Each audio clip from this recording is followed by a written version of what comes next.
Hey, so I'm going to teach you how I created this render right here. There'll be a full breakdown from beginning to end, going over all the different steps to go into creating something just like this.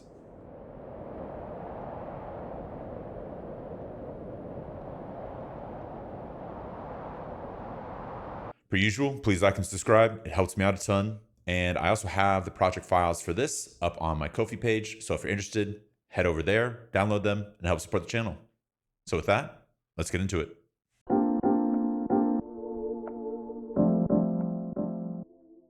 Okay, so here we are inside our level.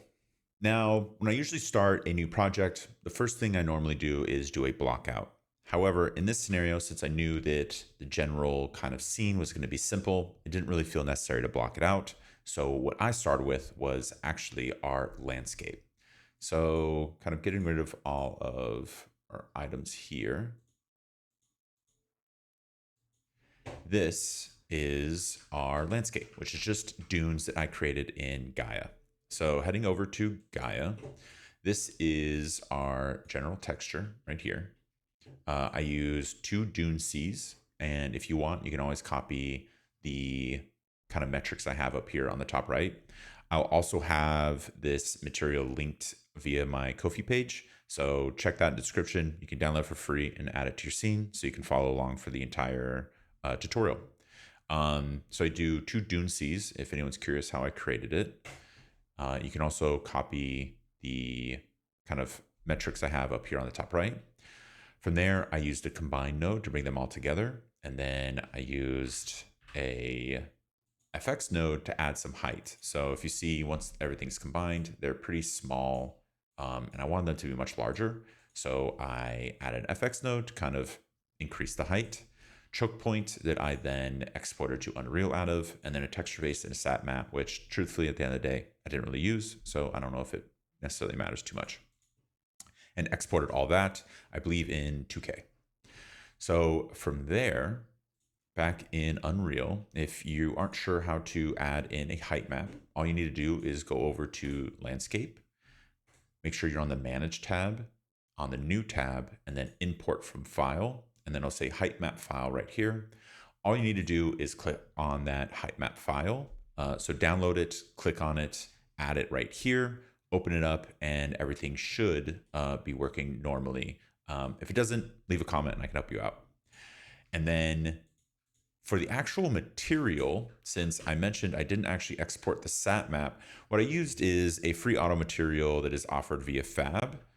So let me show you that. If you go over to Window, you can go down to Fab to open up your Fab library. And then I'm just going to type MW up here in the top, and you'll get a bunch of different ones. You have like the Dune Desert, the Shrouds brushes, but they actually offer this one right here, the landscape material, for free. So you can download this one and bring it in, and it actually comes with 3 masters. One of those masters happens to be a desert scene. So heading back, what I did is I went over to the material. Once it's downloaded into your project file, I went over to the master or the landscape, and I used the desert example, which is currently on our landscape right now. And then I just adjusted it heavily to fit my needs. So kind of opening it up here, what I did was I used different textures than what it actually came with. So if I zoom in, I wanted this to be more of a desert, whereas when you add this in, it's going to have some like rocks on the cliffs and stuff, which I didn't really want. I wanted it to be pure desert. So I adjusted pretty much all of these settings to get the entire look that I wanted. Since it is set up to have a full landscape, you'll have snow, water, dirt, grass, stones, and rock. However, you can switch a lot of those out to obviously not be grass, or dirt to be different types of sand, so everything kind of meshes together. Grass is going to be your kind of main block. Dirt will be secondary along with stones, and you can also adjust how they affect the normal intensity and things like that. So if I increase normal intensity, you'll see that now the normal is just way increased and things like that.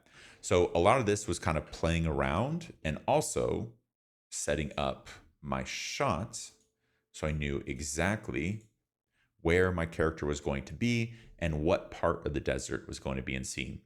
That is the most important piece to this, because you want to make sure that the actual sand feels realistic. You don't notice any tiling, has some different textures added to it, so it can kind of be adjusted and look appropriate for your scene.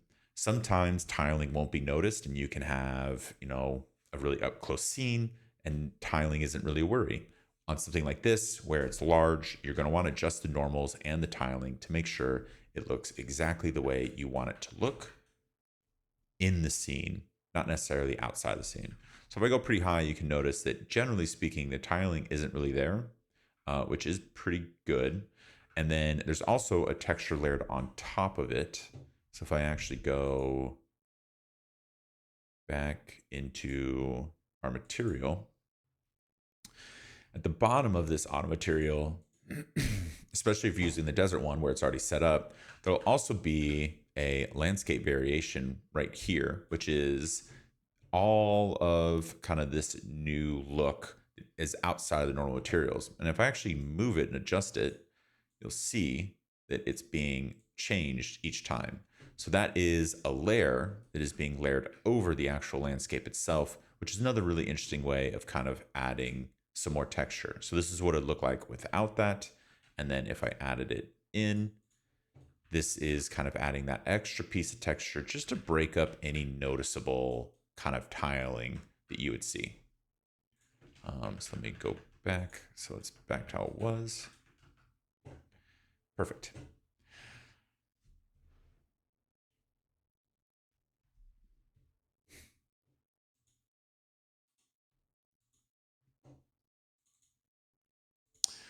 Other than that, the main thing here was really setting up the cave objects. In this case, I did set up some cubes and a quick ground to kind of give me a nice layout to kind of kick everything off.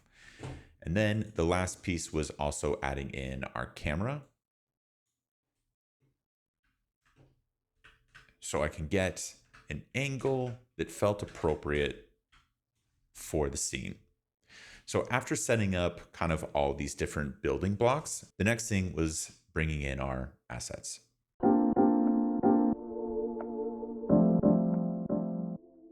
So for the assets, I used two main kind of level packs that are offered for free. In fact, everything in this tutorial is free. I do use some planet textures that I am selling on my Ko-fi page. You can create your own if you want, or you can buy mine if you would like to support the channel. But other than that, all the assets are going to be completely free and you don't need to worry about downloading anything for money to kind of create this entire project. So the thing that I used was, if I go back over to Window and back into Fab,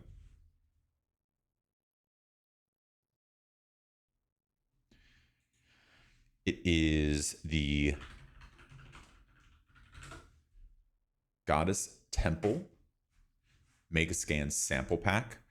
To my knowledge, this one should still be free, is free. You can download it, grab any of the assets from it, and move it over into your project. I will show you how to migrate right after this. But the main reason why I use this one is, if I can find it, it has the Roman head in the background that has a really awesome material that's fully set up as well. And that is the head that I'm actually using in our scene. The next one that you can bring in is actually going to be called African Slate Quarry. This is the other one, and what I'm using mainly from this one is going to be different ground assets and rock assets to kind of build out our entire cave. So these are the two packs that I've used. Feel free to download them and then migrate them into your scene. If you're not sure how to migrate, kind of heading back out, all you need to do is click on any of the folders that you are looking to migrate, right click on them, go over to migrate. Sometimes if you're clicking many, so if I click on one, shift click the other, then right click, you might not get migrate. You might get asset actions up here. I'm actually not sure why the asset action shows up and sometimes it doesn't, but if you can't find migrate, it's most likely in asset actions. Once you do that, just click migrate. It'll save the scene or whatever level you're in. Once that's done saving, it will have a list of all the assets you clicked on plus dependencies That way, if say a material for the static mesh you clicked on is in a different place, it will still grab that material, which is super helpful. Once all that is done and you have everything checked off or checked, you can click OK. And then once you click OK, all you need to do is find the content folder for the project that you're currently working in. So right here, I have package projects, Vast Ruins package, content, that's a content folder. All you do is find the content folder. You'll just click select folder, and then it'll download into that content folder. So when you open up your project file, everything will be there. So that's all you need to do to migrate all the assets over to your scene. After that, just so I knew the head placement, I added in our head first so we could have that into our scene. And then from there, I just took the time to kind of build out all of our cave assets. So everything would kind of build from there. The cave was pretty simple. For the most part, it is just different blocks kind of filling up the ground. And then as you saw earlier, if I kind of hide everything and then just bring back the cubes, the only other thing I did was I did add the texture from the same pack, the Quarry Slate pack. I added their texture to the actual ground just so I could have kind of a flat base ground with displacement added that I could then build on top of. So other than that one ground piece, I just made sure to build everything out on top of it. So some rocks in the corner here to add some kind of breakup in textures. I added the walls by using different, again, Quarry Slate static meshes, and then kind of built out our scene that way. Once that was finished, it was time to make some final touches.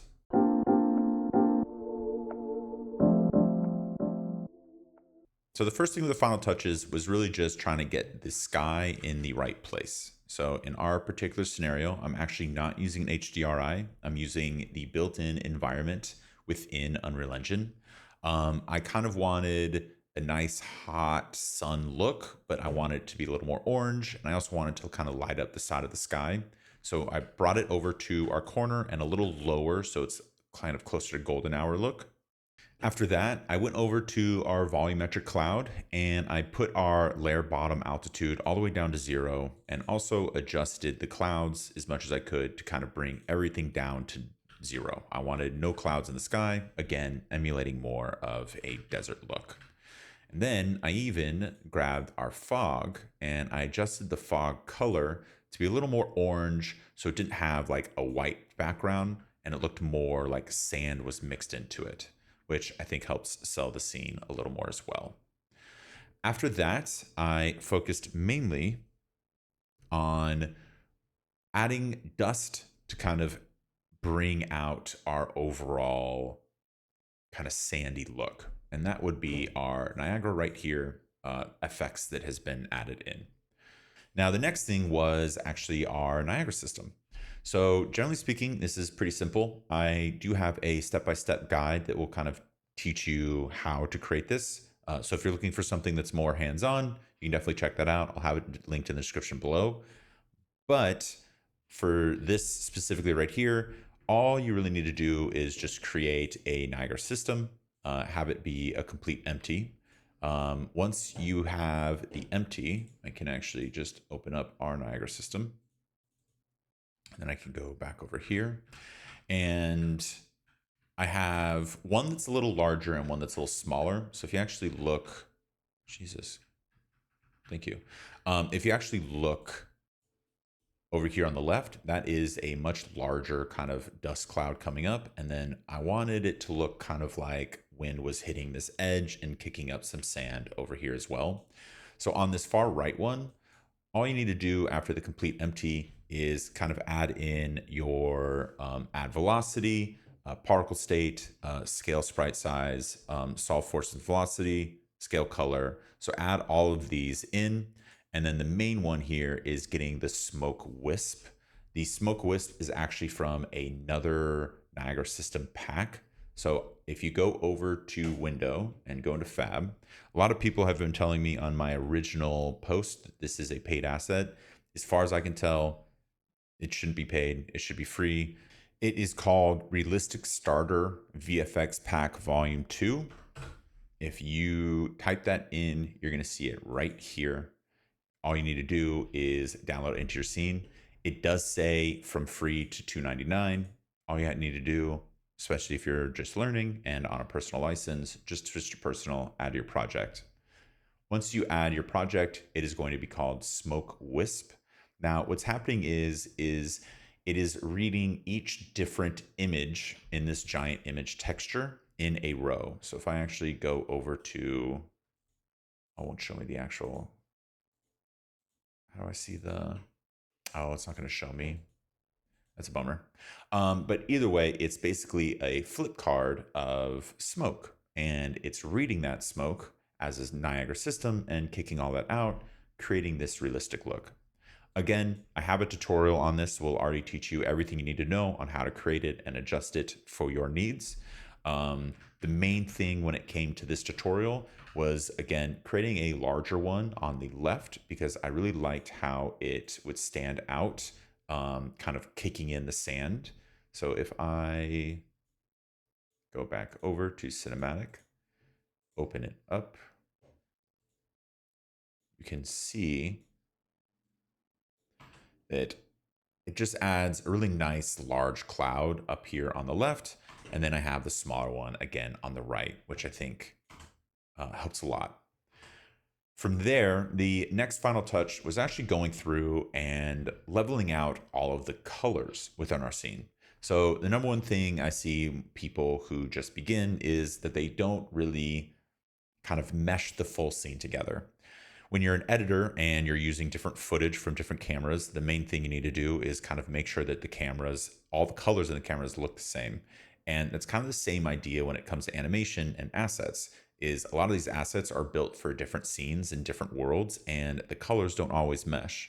But Quixel specifically will add in parameters into all of their materials that will allow you to adjust and make everything look similar. So a perfect example to this, if you go over to Unlit, Unlit is a mode that means your entire scene is now no longer being affected by the light values. So since the sun is kind of more yellow, it's not showing that adjustment to the overall color. So it's the best way to get unimpeded look at how your color profile is meshing together.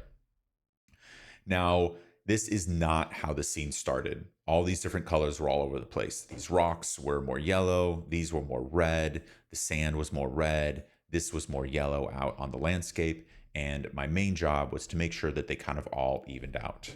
So for our head here, if I click on it, you can see that I had to change a lot of these base color albedo values to kind of get a closer look to the sand and a closer look to the cave. So if I adjust these values right here, you can see it's widely changing the color of our static mesh. And that goes for everything within the scene. So if I click on our landscape, you can then click on the landscape material. And if I go over to grass, you can see that there's a color correction in here where I can then change the color of our actual grass, so to speak, in this case it's sand, to look the way I need it to look. Now, I'm showing you kind of drastic changes so you can get an idea of how it can change. But again, we're trying to do very minimal things. So if this started at 1, which I believe it did, I'm gonna switch this to 1. That was its original color. So it's a little more red than the rest of our scene. I want it to look more closely to the ground on the inside of our cave.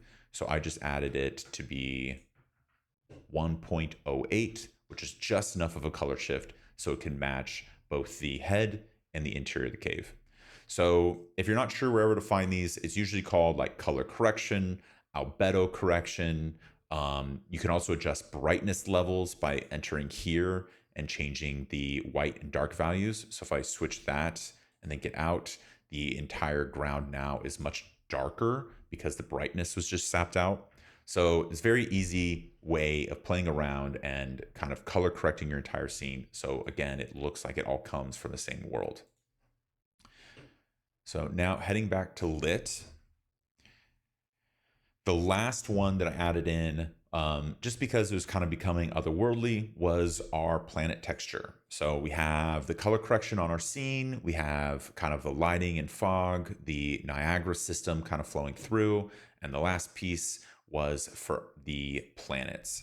And I just wanted the planets added in mainly just to add a really nice texture to the back of the scene.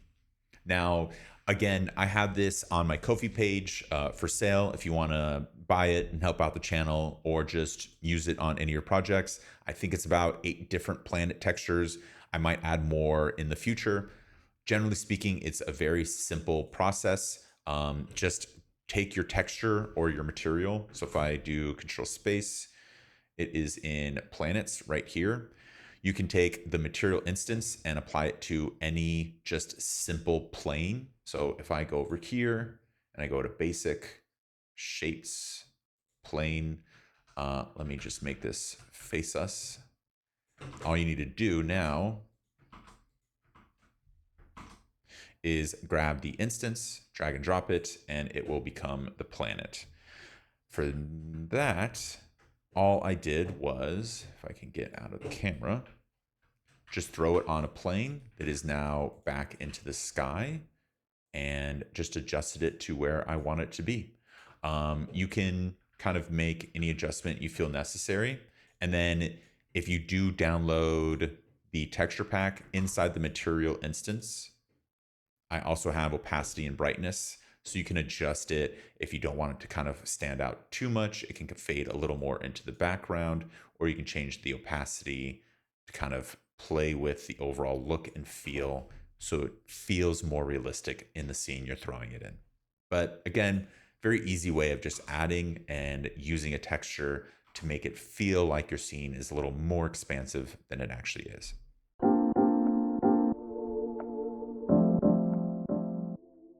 Our last one is heading into animation. Now, for this, animation overall is super simple. We have a sequencer with our camera and our metahuman added in. For the camera itself, it is just moving from point A to point B with a camera shake added in. If you're not sure how to create a camera shakes are pretty easy. It's just a right click and a blueprint class. From there, you can just type in camera shake in the all classes category. I'm typing really badly today, but camera shake base is all you need. You can click select there. Once you open it up, there'll be a menu on the right. Don't be intimidated by the large graph. It's just this menu. When yours opens up, it'll probably look something like this. This menu on the right is all you need to care about, which is opening, going to Perlin noise, bringing down the location, FOV timing. Make sure timing is 0. If you put a firm parameter in the duration, it will only run for that duration. So 2 seconds means you only get 2 seconds. 0 means it'll run infinitely, and you can adjust it however much you want. Just makes life easy. After that, you have location and rotation amplitude. These are multipliers, and frequency. Amplitude is how much it'll move up and down. Frequency is how often it'll move up and down. You can adjust these values. Once you adjust all these values, you can just click plus on your camera, go over to camera shake, if it's gonna load for me. Go over to camera shake, click on the camera shake that you created. It will pop up as this yellow bar. And if you click 0, you can then move this yellow bar as much as you need to. And then from there, just click play and go back and keep adjusting, click play and keep adjusting till you get a kind of camera shake that you feel is appropriate for your scene. Now, the next one is metahumans. So metahumans are kind of a hot topic. Definitely a lot of tutorials on how to bring a metahuman into your kind of world. It is, generally speaking, super simple. For me, in this particular case, if I can find our world, there we are. I just used a simple pre-made metahuman, so nothing custom when it comes to him. He is a pre-made asset that you can bring in your scene. If you're not sure, there are like a few weird steps just because metahuman is like switching from how it used to be, where it was a web browser, to now you can bring it in via Fab.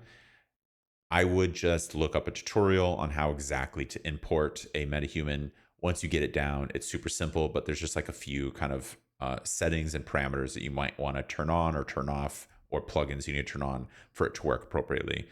Generally speaking, most tutorials are pretty straightforward. We'll help you out and tell you exactly what to do.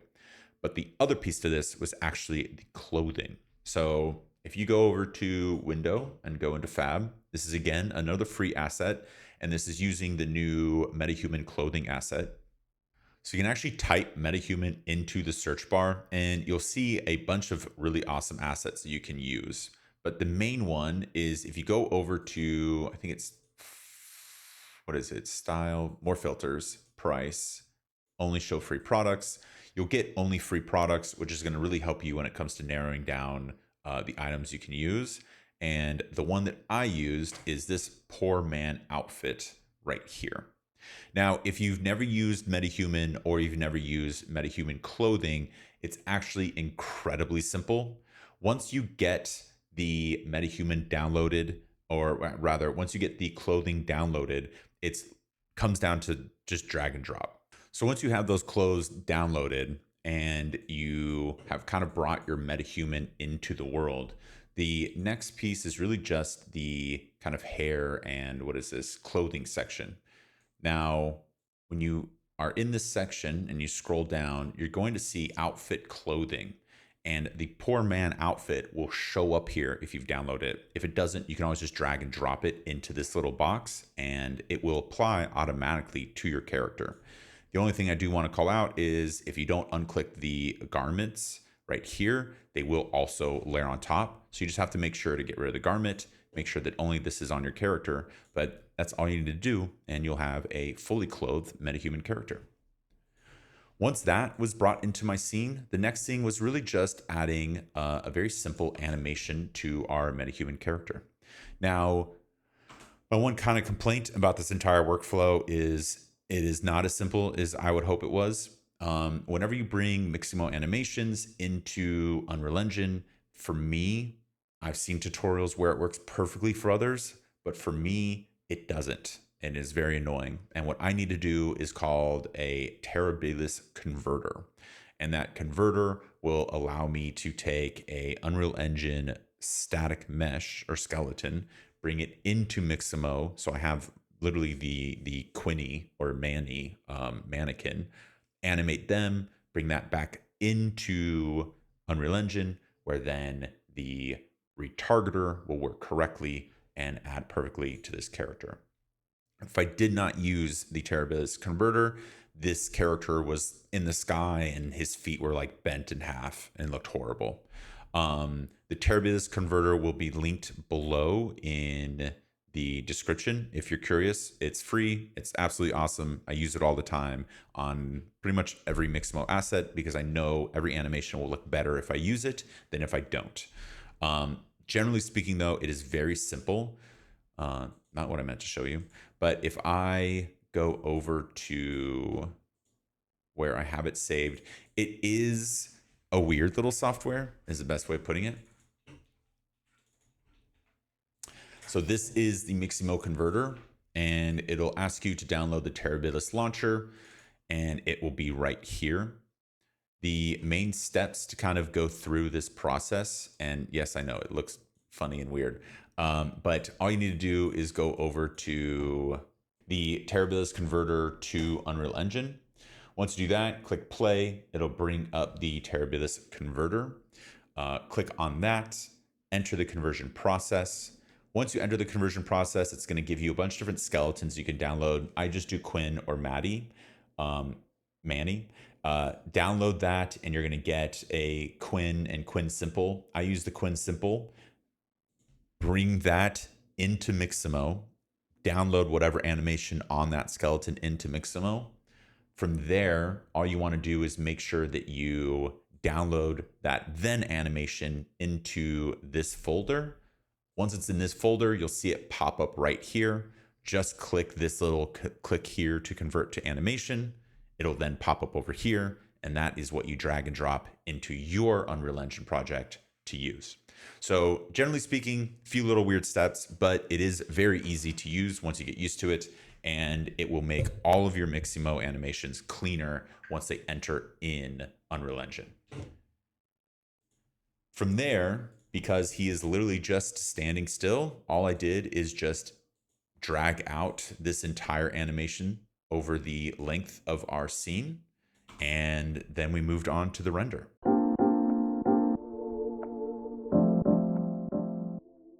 For the render, I usually use pretty simple render settings. I go into unsaved config.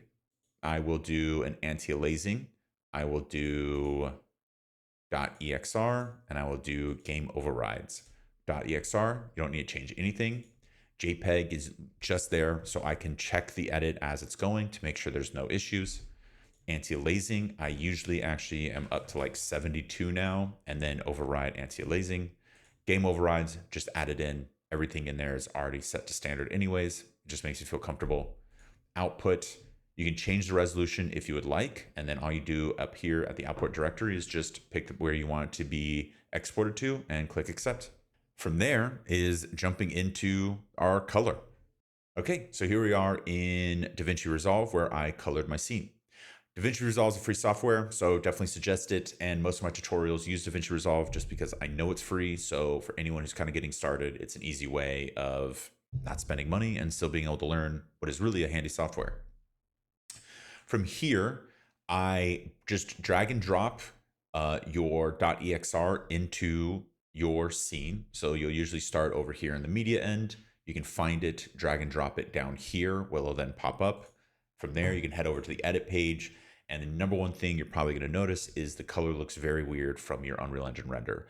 What's happening is the lookup table is incorrect, so it's looking up the wrong color. The only thing you need to do to adjust for that is go over to File, Project Settings, Color Management, and then go down to where it says Input Lookup Table and just change that to Linear to sRGB. That's the only setting you need to change. Click Save. Once you do that, the color on your actual timeline will look normal and how it looked out of your render. From there, I'm not going to teach you really how to edit, but I will teach you what I did for the color. Color generally was pretty simple. It's only 3 different nodes. For the first node, it was a lot of temp control, tint, contrast, pivot, details, saturation, highlights, shadows, all that different stuff. And then I played around with the overall colors of our scene. So if I click Shift D, this is how our scene started. This is bypassing all of our changes. And if I click Shift D again, this is how it ended up. My main reference for the color was actually Dune. Popular movie, has a lot of sand in it, so why not? And what they did is a lot of pastel, high contrast look, and I really like that. So what I did was I kind of decreased the different red tones, which is what this is happening down here, and then I decreased the overall blue, so it just kind of had a lower tone and lower saturation. And then from there, just play with the shadows, highlights, again, general saturation. If I bump it up to how it would normally be, it would be set to 50. This is just with our hue and saturation curve change. Then I dropped it down a little more to, again, add that pastel look. So if you're not curious what this is in the curves, and this is hue versus saturation. What it does is it'll change the overall hue of what is saturated. So if I bring this up, you're going to see colors will change depending on that. And I'm just now adjusting that exact color's saturation point based off of its hue. So really easy way of kind of getting to the nitty gritty. If you notice any things like super bright red and you want to bring down saturation, but if you click the overall saturation, it brings everything down. You can then pinpoint exactly what color you want to bring down. After that, these are kind of going more into the paid side of DaVinci, which is the effects. I used a halation node, off and on. All it does is kind of add a more realistic pop or glow to the overall light in your scene. I like this mainly because in this particular scene, we're looking at a desert. It makes sense for these highlights to kind of glow a bit. And then the last one is chromatic aberration, which is something you see in kind of normal film cameras, and it just adds just that extra touch of realism to the overall scene. And then other than that, that was how we rendered our scene and colored it. So hopefully this was helpful to you all. Per usual, please like and subscribe. And again, if you want to download the project file to kind of rummage around it yourself, check it out on my Ko-fi page. See you guys.